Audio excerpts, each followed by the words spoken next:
ये कहानी शुरू होती है आज से लगभग 500 साल पहले, जब लगभग पूरे भारत पर मुस्लिम सम्राटों का कब्जा था। एक तरफ शाहजहां तो दूसरी तरफ आदिल शाह और दक्कन के सुल्तान अब्दुल कुतुब शाह। एक देश जहां पर हिंदुओं का घर था, वहां पर पूरी तरह से मुस्लिमों और पुर्तगालियों का कब्जा था। दक्कन के सुल्तान ने अपनी फौज में एक मराठा सेनापति नियुक्त किया था, जो बहुत ही निर्भीक और पराक्रमी था, जिसका नाम था शाहजी भोंसले।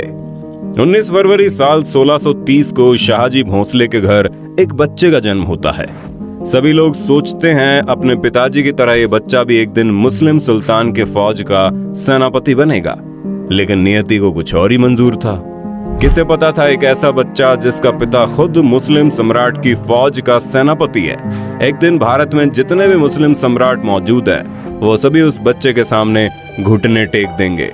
उसी बच्चे का नाम था छत्रपति शिवाजी, जिसे भारत के महान सम्राटों में से एक माना जाता है।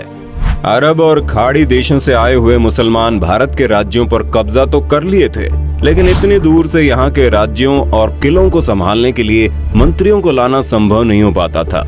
इसलिए उस वक्त के सभी मुस्लिम सम्राट भारत में ही रहने वाले हिंदू लोगों को अपने सेनापति और मंत्रियों के पद पर नियुक्त कर दिया करते थे। इसी सिलसिले में दक्कन के सम्राट ने शाहजी भोंसले को अपनी फौज का सेनापति नियुक्त कर लिया। शाहजी सेना में उच्च पद पर आसीन थे और साल 1630 में महाराष्ट्र के जुन्नर के समीप शिवनेरी के किले में उनके और जीजाबाई के यहाँ एक पुत्र का जन्म हुआ। स्थानीय देवी शिवाय के नाम से पुत्र का नामकरण हुआ, जो आगे चलकर छत्रपति शिवाजी महाराज के नाम से विश्व विख्यात हुए। शिवाजी के पिता का काम के सिलसिले में हमेशा घर से बाहर रहना होता था, इसलिए शिवाजी की देखरेख उनकी माताजी और उनके गुरु दादू जी किया करते थे। शिवाजी के गुरु का मानना था कि शिवाजी भी जब बड़े होंगे तो वो अपने पिता की तरह मुस्लिम सम्राट के एक बेहतरीन सेनापति बनेंगे। ये वक्त था 1646 के लगभग, जब शिवाजी की उम्र महज 16 साल की थी। उस वक्त भारत में किसी भी हिंदू शासक का अपना स्वतंत्र राज्य को स्थापित कर पाना लगभग असंभव था, क्योंकि भारत के लगभग हर एक हिस्से में मुस्लिम सम्राट का कब्जा था।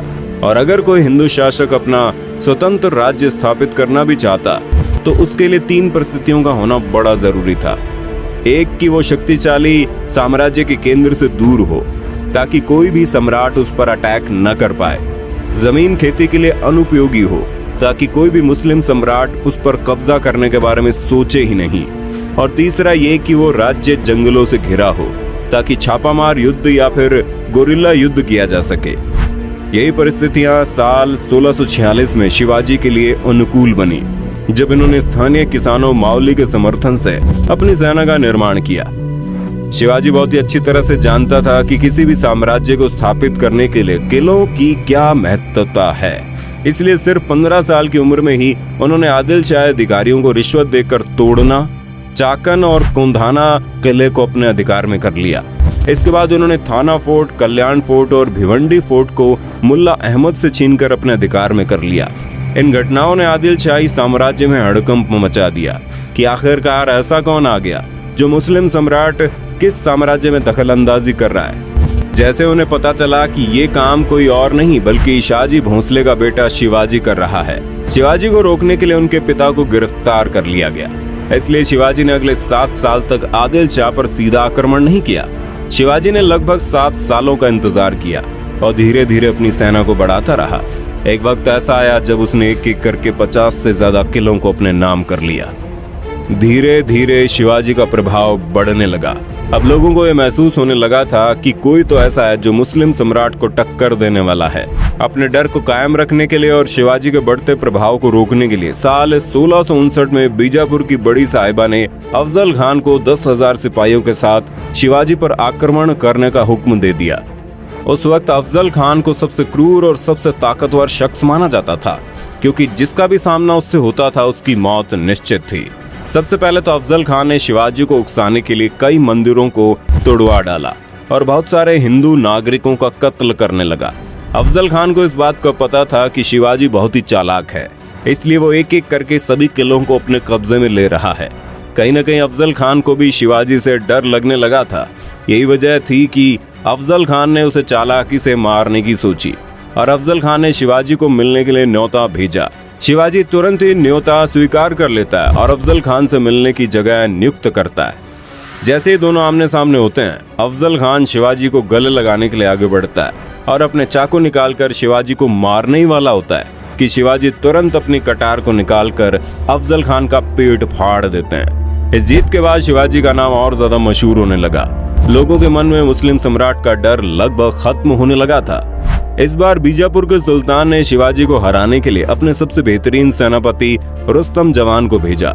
रुस्तम जवान की भारी भरकम सेना ने शिवाजी के ऊपर हमला बोल दिया, लेकिन शिवाजी ने कम सेना की मदद से ही लड़ाई को चालाकी से लड़ते हुए रुस्तम जवान को सेना में शिकस्त दे दी। कुछ दिनों बाद आदिल शाह ने अपने सेनापति सिद्दी जोहार को भी भेज दिया। एक एक करके मुस्लिम सम्राटों ने शिवाजी को खत्म करने के लिए कई चालें चली, लेकिन उनमें से कोई भी कामयाब नहीं हो पाया और धीरे धीरे छत्रपति शिवाजी का राज्य विस्तार होता गया और उसकी सेना और भी ताकतवर होती चली गई। इसके बाद बीजापुर की बड़ी बेगम ने औरंगजेब से शिवाजी को पकड़ने के लिए विनती की। उसने अपने मामा शाहिस्ता खान को 1.5 लाख सैनिकों के साथ शिवाजी से युद्ध करने को भेजा। शाहिस्ता खान ने अपने विशाल सेना के बल पर पुणे पर कब्जा कर लिया और शिवाजी के निवास स्थान लाल महल पर अपना बसेरा डाल दिया। शिवाजी ने चालाकी से अपने 400 सिपाहियों को साथ शादी के बारातियों के वेश में पुणे में प्रवेश कर लिया और रात के समय उन्होंने सीधे शाहिस्ता खान के ऊपर खतरनाक हमला बोल दिया। शाहिस्ता खान ने जैसे ही देखा उनका सामना छत्रपति शिवाजी से हो रहा है, वो डर के मारे खिड़की से कूदकर अपनी जान बचाकर भागने लगा, लेकिन शिवाजी की तलवार के खतरनाक वार से बच नहीं पाया। हालांकि शाहिस्ता खान जिंदा तो बच गया, लेकिन उसके हाथ की उंगलियां शिवाजी की तलवार से कट गई, जिसकी वजह से उसकी बहुत बेइज्जती हुई। अब तक शिवाजी का साम्राज्य विस्तार बेहद ज्यादा हो गया था और उसकी सेना लगातार हो रही जीत की वजह से बेहद जोश में थी। शिवाजी ने साल 1664 तक कई मुगल सल्तनत पर हमला करके उसको तहस नहस कर डाला, जिसके बाद साल 1664 में औरंगजेब आग बबूला होकर 60 वर्षीय राजपूत सेनानायक मिर्जा राजा जयसिंह को अपने 1.5 लाख सैनिकों के साथ शिवाजी से लड़ने के लिए भेजते हैं। इस युद्ध में शिवाजी की हार हुई और उसे अपने खजाने से ढेर सारा पैसा हार के हर जाने के रूप में देना पड़ा। उन्हें अपने 9 वर्ष के पुत्र संभाजी के साथ आगरा जाना पड़ा। शिवाजी को नियंत्रित रखने के लिए पहले यह तय हुआ कि उन्हें मुगल दरबार में कोई पद दिया जाए, लेकिन औरंगजेब ने फैसले को बदलकर शिवाजी को घर में कैद करने का आदेश दे दिया। औरंगजेब नहीं जानता था कि यह गलती आगे चलकर बहुत महंगी पड़ेगी। शिवाजी ने पहले बीमारी का बहाना बनाया और अपने स्वास्थ्य को ठीक करने के आशीर्वाद के लिए साधु संतों और फकीरों को रोजाना मिठाई और उपहार भेजने की इच्छा जताई। एक दिन वो खुद श्रमिक के भेष में सामान के डिब्बे में संभाजी को छुपाकर बाहर निकाला। वो मथुरा, काशी, गया, पुरी के बाद गोलकुंडा और बीजापुर होते हुए रायगढ़ पहुंच गया। साल 1670 तक शिवाजी ने कई लड़ाइयां लड़ते हुए 4 महीनों के भीतर अपने राज्य का बड़ा हिस्सा मुगलों से वापस स्वतंत्र करा लिया। 1671 से 1674 तक औरंगजेब ने भरसक प्रयास किया कि कैसे भी करके शिवाजी को अपने अधीन कर लिया जाए, लेकिन वह ऐसा करने में पूरी तरह से असफल रहा। अपने उत्तम योद्धाओं जैसे दाऊद खान और मोहब्बत खान को शिवाजी से लड़ने के लिए भेजा, लेकिन सबको मुंह की खानी पड़ी। इसके साथ ही साल 1672 में अली आदिल शाह की मृत्यु हो गई और बीजापुर में 6 जून 1674 को हिंदू परंपराओं के साथ शिवाजी का राज्याभिषेक किया गया। वो मराठा के राजा बने और कई सदियों के अंतराल के बाद हिंदू रीति रिवाजों, तिलक, जनेऊ और वेदों के उच्चारण के बीच किसी राजा का राज्याभिषेक संपन्न हुआ।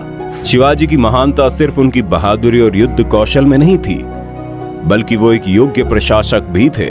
वो उस वक्त का इकलौता ऐसा राजा था जिन्होंने धर्म के आधार पर कभी किसी के साथ पक्षपात नहीं किया। उनके कई अधिकारी, यहाँ तक कि उनके व्यक्तिगत अंग रक्षकों में कुछ मुसलमान भी थे। उन्होंने कभी किसी नारी का निरादर नहीं किया, यहाँ तक कि युद्ध में हारे हुए दुश्मनों की स्त्रियों को भी सम्मान सहित वापस भेज देते थे। गोरिल्ला युद्ध, किलों का उपयोग और नौसेना का निर्माण भारत में पहली बार शिवाजी ने ही कराया था। उन्होंने 4 किलों और 2000 सैनिकों से शुरुआत की थी और उनकी मृत्यु के समय ये गिनती 300 किलों और 1 लाख से ज्यादा सैनिकों की हो गई। शिवाजी का स्वास्थ्य खराब हुआ। तेज बुखार और पेचिश की वजह से 52 साल की उम्र में उनकी मृत्यु हो गई। आपको जानकर हैरानी होगी, उस वक्त औरंगजेब यहाँ का सबसे ताकतवर शासकों में से एक माना जाता था, लेकिन छत्रपति शिवाजी की वजह से उसे लगभग 25 साल तक युद्ध करना पड़ा। और अपने जीवन के अंत तक युद्ध लड़ते लड़ते औरंगजेब पूरी तरह से बर्बाद हो चुका था और छत्रपति शिवाजी वो शख्स था जिसकी वजह से कई सालों लंबी लड़ाई के बाद एक बार फिर से पूरा हिंदुस्तान भगवामयी हो गया। दोस्तों, ये जानकारी आपको कैसी लगी और आप वीर छत्रपति शिवाजी के बारे में क्या सोचते हैं, कमेंट में बताना। वीडियो अच्छी लगी तो लाइक कीजिए, चैनल को सब्सक्राइब करके बेल आइकन दबा देना, क्योंकि the earth adventure in Hindi की टीम आपके लिए हर रोज ऐसे इंटरेस्टिंग वीडियोस लाती रहती है।